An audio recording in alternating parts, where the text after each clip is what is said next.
O mga Mars, ha? Baka interesado kayo. Pabilisan po sa pagkain ng longganisa, tampok sa isang festival sa Ilocos Sur. At mga waiter, nagkarera po sa Malvar, Batangas.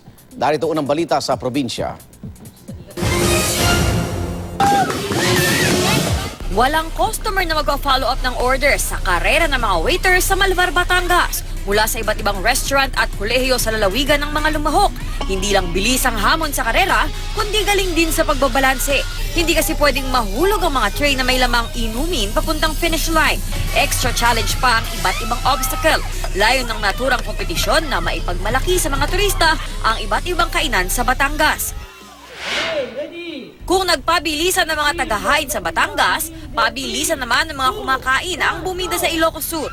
Nasa 50 tao ang nagunahan sa pagkain ng 100 ng longganisa.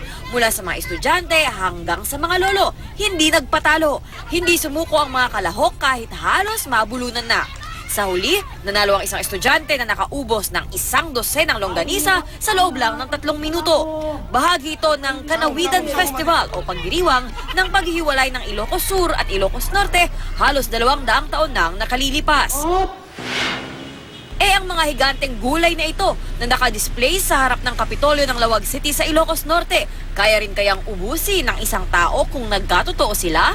Halos kompleto ang mga gulay mula sa Kantang Bahay Kubo.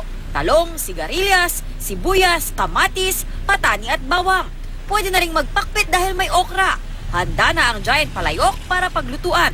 At kung mapagod sa kaluluto, pwedeng magpahinga sa higanteng tumba-tumba na may partner na higanteng aparador.